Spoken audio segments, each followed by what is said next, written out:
kama unaendesha bodaboda au tukutuku, usibebe wasichana kabla hujachukua hela. Chukua fare. Anakuambia unipeleke na bodaboda mahali fulani, mwambie fare, naomba hela. Nitakupa tukifika. Najifahamu mimi. Nipe hela zangu mapema. Kwa sababu hawa niliwaambia wana tekniki ya kusafiri bila kulipa. Yaani anaanza safari anakaa vizuri. Akiona mnakaribia amekukumbatia. Unamuuliza nini? Anasema naanza kuona kizunguzungu mimi mwao. Sasa hiki kizunguzungu kimekuta ndo tunakaribia ndo kinakuja. Anaona mnafika kabisa amekulalia.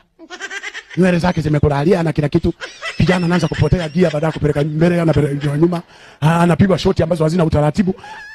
Anamfikisha pale, baada ya kuomba fare anaomba namba ya simu. Sasa unaomba namba ya simu. Wewe unasajili laini, wewe una register na unaomba namba ya simu kwa unafanyia Safaricom. Unafanya Airtel, unaomba namba, unataka kusajili, unataka kuregister. Hata kama unaendesha bodaboda au tukutuku, usibebe wasichana kabla hujachukua hela. Chukua fare. Anakuambia unipeleke na bodaboda mahali fulani, mwambie fare, naomba hela. Nitakupa tukifika. Najifahamu mimi. Nipe hela zangu mapema. Kwa sababu hawa niliwaambia wana tekniki ya kusafiri bila kulipa.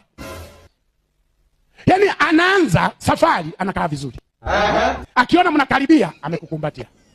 Unamuuliza nini? Anasema naanza kuona kizunguzungu mimi mwao. Sasa hiki kizunguzungu kimekuta ndo tunakaribia ndo kinakuja. Anaona mnafika kabisa amekulalia. Nywele zake zimekulalia na kila kitu. Kijana anaanza kupotea gia, baada ya kupeleka mbele anapeleka nyuma. Anapigwa shoti ambazo hazina utaratibu. Anamfikisha pale, baada ya kuomba fare anaomba namba ya simu.